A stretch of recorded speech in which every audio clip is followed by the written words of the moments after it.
데살로니가전서 4장 8절 말씀 다 같이 한 목소리로 받들어 읽도록 하겠습니다. 그러므로 저버리는 자는 사람을 저버림이 아니요 너희에게 그의 성령을 주신 하나님을 저버림이니라. 아멘. 성령님은 우리의 생명이십니다. 우리의 영의 생명뿐만 아니라 우리의 육신의 생명도 성령님의 그 은혜를 통해서 유지되고 또한 우리가 계속 살아갈 수가 있는 것입니다. 그래서 성령님은 생명의 성령님이십니다. 그래서 하나님의 호흡으로서 온 세상 모든 만물을 소생하게 만들고 또한 살아갈 수 있도록 그 생명을 주시는 분입니다. 그래서 이제 특별히 우리가 이제 성령을 받았다라고 할 때에는 단순히 우리가 육신의 생명을 가지고 있는 것이 아니라 영적인 생명을 이제 받은 것이죠. 결국 그런데 그 생명을 저버리는 것은 성령님을 저버리는 것은 결국 우리의 생명을 버리고 포기하는 것과 같습니다. 그래서 우리가 앞에서 나눈 것처럼 거룩은 다른 말로 하면은 생명이고 부정은 죽음입니다. 구약의 레위기 말씀을 보면은 제일 부정한 것이 사람이 죽은 그 사체가 가장 부정한 것으로 취급이 되고 있습니다. 거룩은 하나님의 성품인데 거룩은 하나님의 생명이십니다. 하나님이 모든 살아있는 모든 존재와 생명의 근원이시기 때문이죠. 하나님 말 그대로 해서 영원히 살아계신 하나님입니다. 그래서 이제 하나님 우리가 성령님을 받았다라고 할 때는 단순히 흙으로 만들어진 그러한 것이 아니라 하나님의 호흡이 있는 거죠. 그게 바로 생명이에요. 그 영적인 생명을 통해서 이제 우리가 살아있는 존재가 되고 하나님의 형상이 됩니다. 그래서 우리의 몸은 하나님의 성령의 전으로 만들어졌어요. 성령을 받음으로 이제 우리는 하나님의 성전이 되는 거예요. 성령님, 왜냐하면 성령을 통해서 하나님의 영광이 우리 가운데 임재하시기 때문입니다. 그런데 그 거룩하심을 따르지 않고 부정한 것을 따른다는 것은 말 그대로 죽음을 선택하는 것이죠. 그리고 그것은 이제 하나님을 저버리고 성령님을 저버리는 것입니다. 그러면 어떻게 되겠습니까? 결국은 성전을 내가 파괴하는 거죠. 요즘 이 교회들 중에서 특별히 이제 서구 사회에 그런 일이 종종 있다고 합니다만 하는데 이 원래 교회로 쓰여지던 공간인데 더 이상 교회가 없어지면서 그 건물이 매각이 되어서 일반 다른 용도로 이렇게 사용되는 경우도 있어요.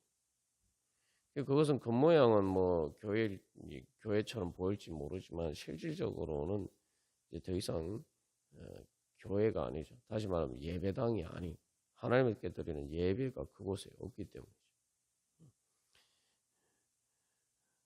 그것처럼 우리가 예수님 믿는다고 하면서도 이 성령님을 따르지 않으면은 결국 우리는 하나님의 성전이 아니고 말 그대로 교회를 신앙 생활을 하는 사람들이 없어져서 교회를 마치 일반 세속적인 용도로 파는 것처럼 그렇게 우리 자신을 팔아버리는 거예요.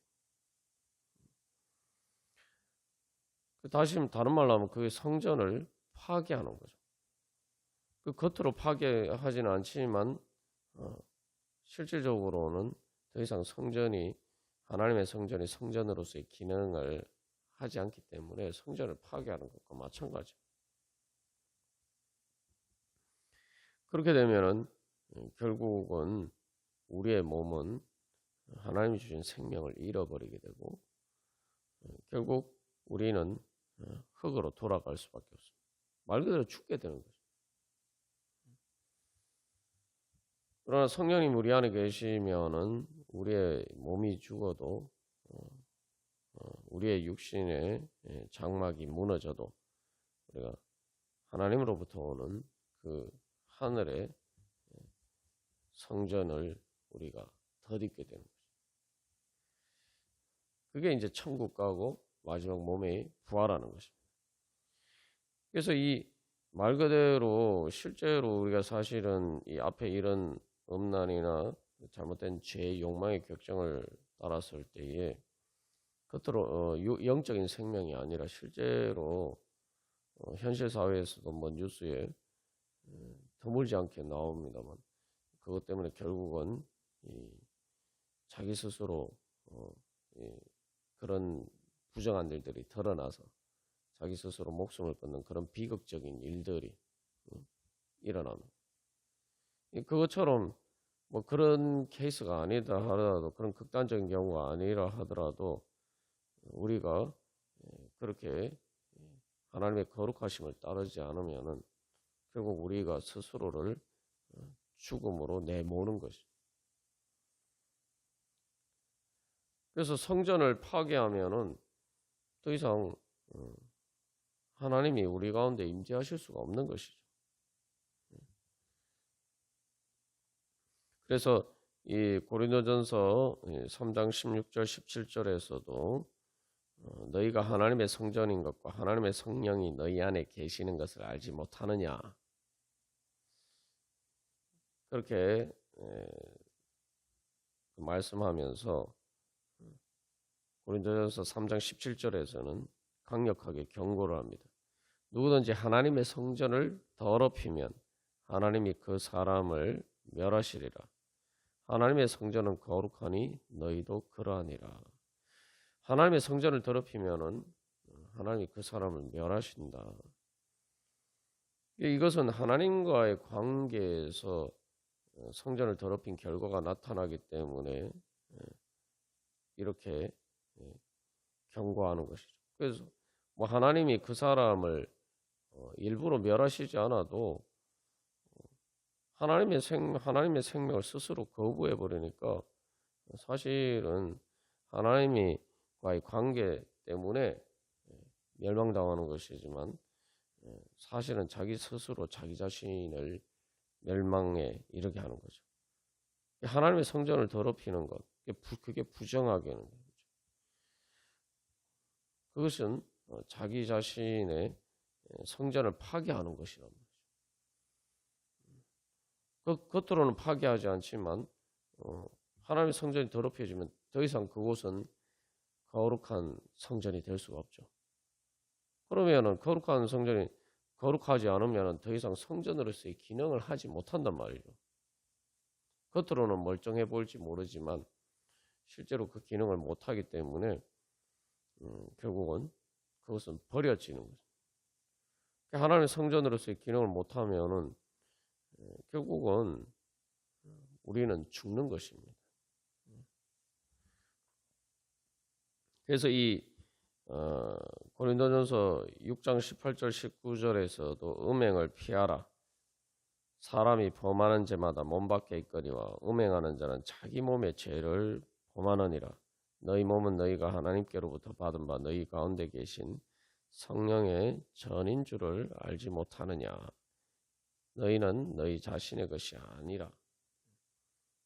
이 말씀에서도 이 음행은 자기 몸으로 직접 그 죄를 짓는 것. 뭐 모든 죄가 다 몸으로 짓는 거지만 특별히 음행은 몸 자체가 죄의 목적이고 또한 수단이 되는 거죠. 그래서 그렇게 할 때 결국은 이 성령의 전을 하나님의 성전을 사실은 더럽히는 거죠.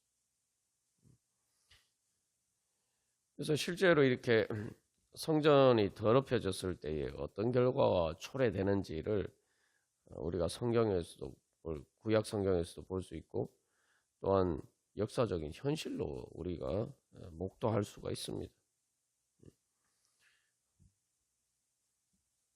그래서 구약에서도 이스라엘 백성들이 하나님의 성전을 세웠어요.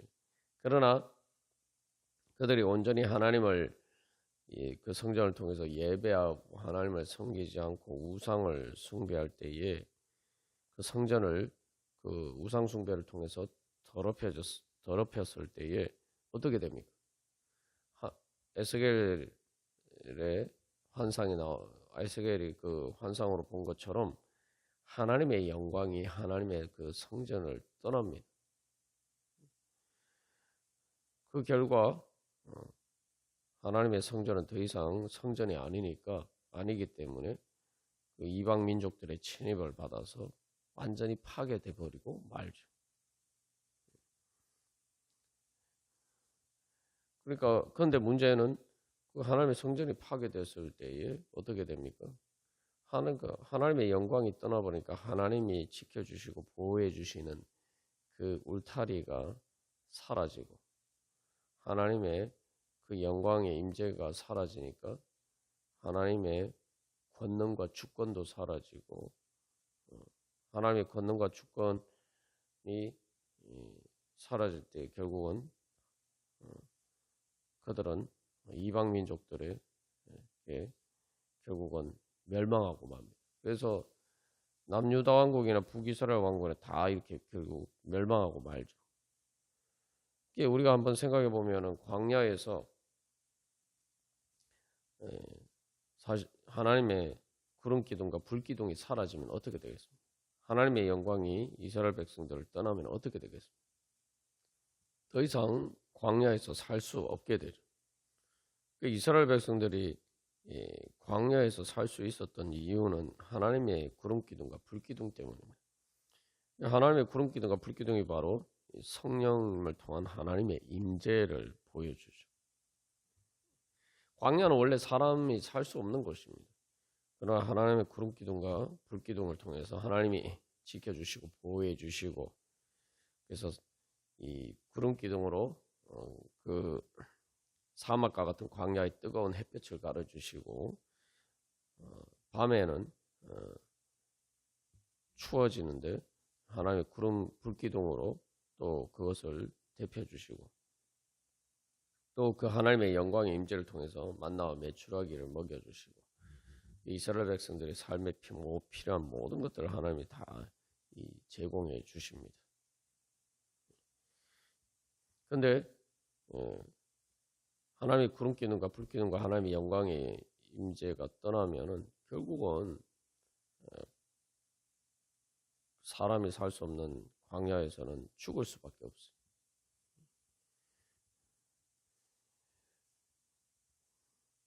그래서 이 하나님의 성전이 파괴되었을 때에 어떤 끔찍한 결과가 초래되느냐. 그래서 그 역사적인 현실을 우리가 구약 성경에 나타나서 아는 것뿐만 아니라 실제로 또 이스라엘 백성들 신약 시대의 그 성전 파괴를 통해서도 우리가 역사적인 그 사건을 알 수가 있죠. 그래서 신약 시대에도 결국 바벨론 포로가 되어서 성전이 다 멸망하고 바벨론 포로가 되었죠. 그래서 성전을 그런 하나님의 은혜로 그들을 다시 돌이켜 주셔서 그들이 하나님의 성전을 다시 세웠습니다. 그러나 다시 그들이 하나님의 성령을 따라서 그렇게 하나님을 섬기지 못했을 때에 결국 신약의 그 예루살렘 성전도 결국 파괴되고 돌 위에 돌 하나도 남지 않고 다 흔적도 없이 사라져 버리고 맙니다. 오늘날 이 예루살렘에서 우리가 경험하는 예루살렘에서 실제로 일어난 일이고 또 그 결과가 아직도 남아 있어요. 그래서 그 성전 자리에 이슬람 사원이 세워져 있죠. 그래서 우리가 이제 그런 역사적인 눈에 보이는 그런 성전을 보았을 때도 성령을 주신 하나님을 저버리는 것이 얼마나 어떤 결과를 초래하는지 우리가 분명히 알 수가 있습니다. 그리고 오늘날 또한 많은 세속화되어서 교회가 사라지고 교회 건물이 일반적인 세속적인 용도로 이렇게 팔려나가는 그런 것도 사실은 이러한 현상들을 또한 보여주고 있습니다. 그래서 우리가 이 하나님의 성령을 저버린다는 것이 바로 우리의 생명을 저버리는 것이고 또 우리 자신을 파괴하는 것이다 라는 것을 우리가 다시 한번 기억할 필요가 있습니다. 그래서 이 몸이 하나님의 성령의 전이다 라고 한 말씀을 우리가 잘 기억해야 돼요. 마음뿐만 아니라 우리의 몸이 하나님의 성령의 전이라는 거예요.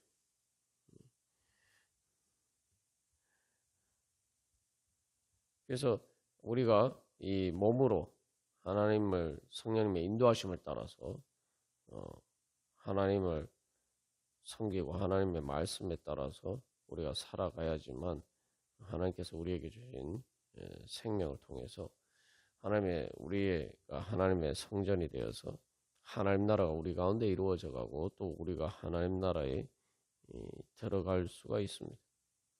여기서도 결국 이 음행의 문제도 이렇게 몸과 관련된 문제죠. 그래서 이 성령을 주신 하나님을 저버린다라고 할 때 뭐 겉으로는 하나님을 저버린 것 같지는 않지만 실제로 몸으로 내가 성령님의 인도하심을 따라 사느냐 아니냐 그런 문제가 바로 사실은 성령님을 저버렸느냐 저버리지 않았느냐를 보여주는 거죠. 여기 지금 문제가 된 사건도 뭐 고린도 교회에서도 마찬가지고 데살로니가 교회에서도 뭐 실제로 그런 일이 있었는지는 우리가 알 수가 없습니다만 고린도 교회에서는 분명히 이제 또 실제로 그런 교회 안에 음행의 문제가 있었죠. 그러면은 여기 이제 뭐 데살로니가 교회나 고린도 교회나 그런 사람들이 교회를 안 다니는 게 아니에요. 교회를 다닌단 말이죠.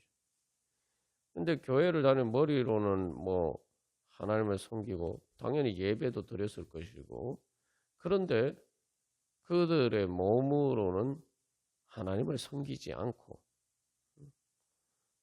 부정하게 행했단 말이죠. 그게 바로 성령님을 저버리고 하나님을 저버리는 것이라는 겁니다. 우리가 여기 앞에서도 계속 나눴지만 또 이스라엘 백성들의 경우도 마찬가지죠. 그들이 하나님을 안 섬긴 게 아니에요. 그래서 이 성전이라는 건 한마디로 말하면 하나님의 영광의 임재를 의미합니다. 그래서 예수님이 자기 자신을 일으켜서 자기 육신을 가리켜서 예수님의 육신을 가리켜서 성전이다 이렇게 말씀하셨죠.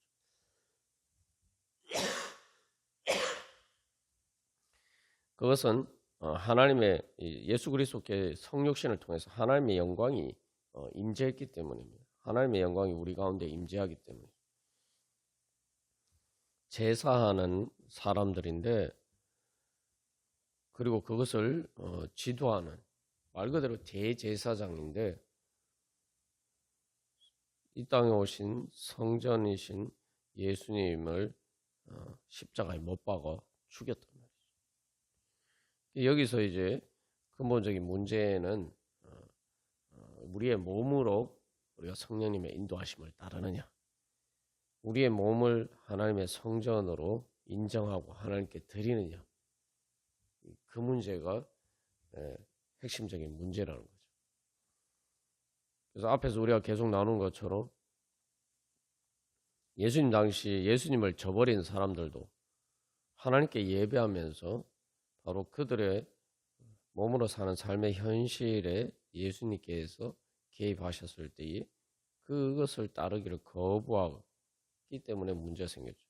오늘날 우리들은 이제 뭐 예수님께서 승천하셔서 하늘에 계시니까 성부 하나님과 성자 예수님은 우리가 이 땅에 거리가 저 멀리 하늘에 계시니까 그 성부 하나님과 성자 예수님은 경배하고 예배할지 모르지만 정작 우리들의 몸으로 사는 이 땅에 우리의 삶의 구체적인 현실 가운데 살아갈 때에는 그 현실 가운데 우리와 함께 하시는 그래서 성령님 그래서 예수님과 성부 하나님이 바로 그 성령님을 통해서 우리와 함께 하시는데 그 성령님은 우리가 저버린단 말이죠.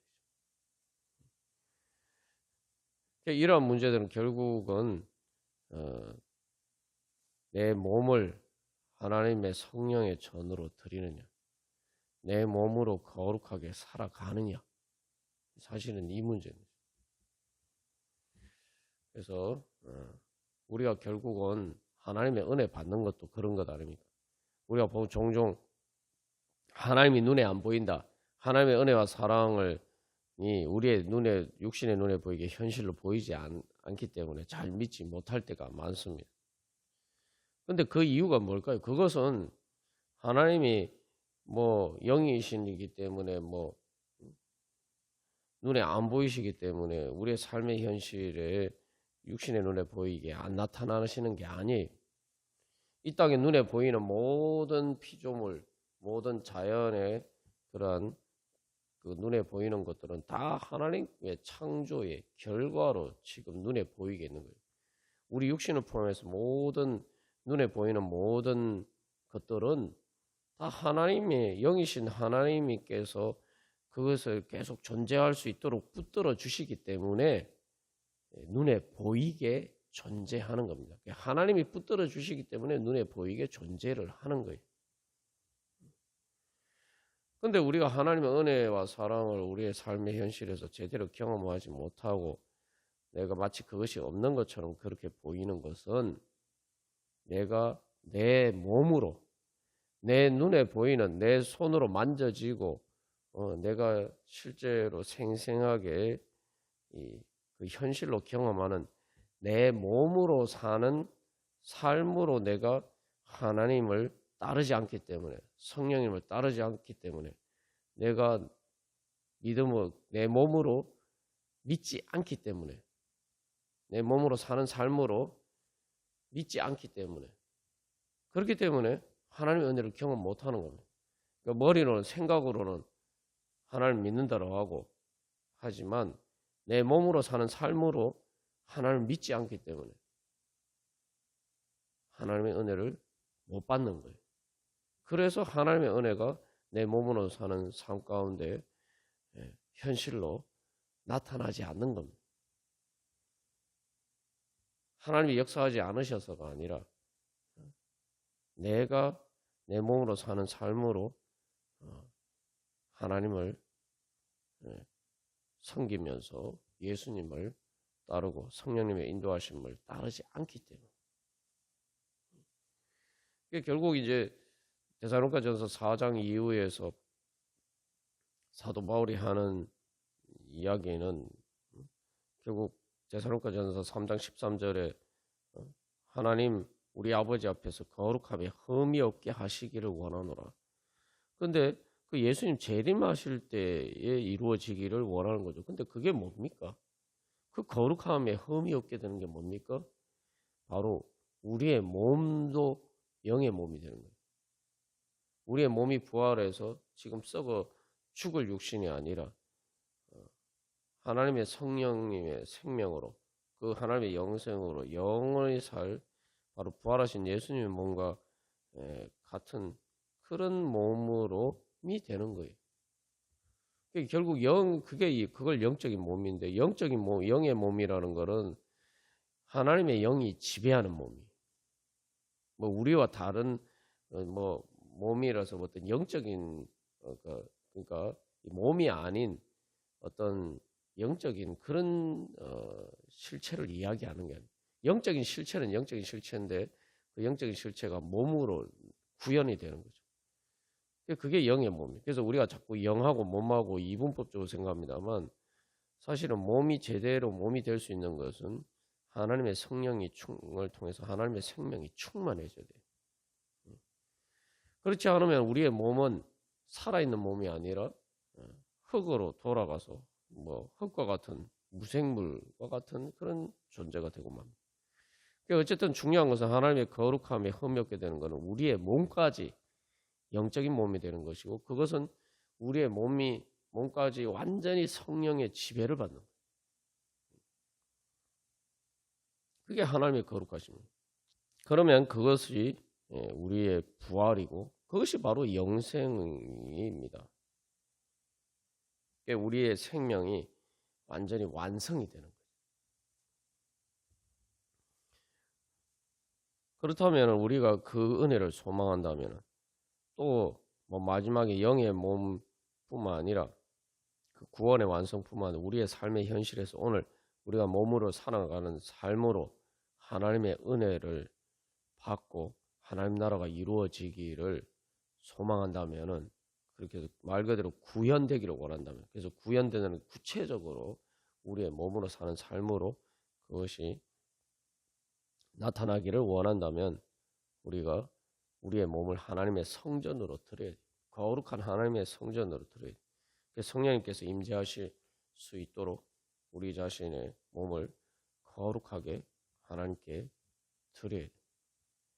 그렇게 우리의 몸으로 사는 삶으로 하나님께 성령님의 인도하심을 따라서 우리가 성화되는 만큼 하나님의 은혜가 그 성령님의 은혜가 통해서 주어지는 은혜가 우리의 삶 가운데 그만큼 구현이 되고 내가 그것을 실제로 구체적으로 생생하게 체험하고 누릴 수 있는 것입니다. 또 그렇게 되면 우리가 또 그런 은혜가 우리를 통해서 다른 사람들에게도 세상 가운데서도 나타나고 또 그 은혜를 보여줄 수 있겠죠. 그게 바로 세상의 빛이 되는 거죠. 그래서 우리가 오늘도 이제 주님께서 그저 내 마음뿐만 아니라 내 몸으로 사는 삶 가운데 구체적인 현실 가운데 실체로서 하나님의 그 영광과 은혜가 나타나기를 소망한다면 이제 바로 우리가 그렇게 우리 자신을 몸으로 사는 삶으로 거룩한 하나님의 성전으로 우리 자신을 드려야 할 것입니다. 그래서 성령님께서 이미 우리 가운데 임재해 계시기 때문에 우리 자신이 드리기만 하면은 우리가 그렇게 될 수가 있습니다. 그래서 우리가 오늘도 그런 소망을 가지고 주님, 제 몸을 이 하나님의 성령의 전이 되기를 원합니다.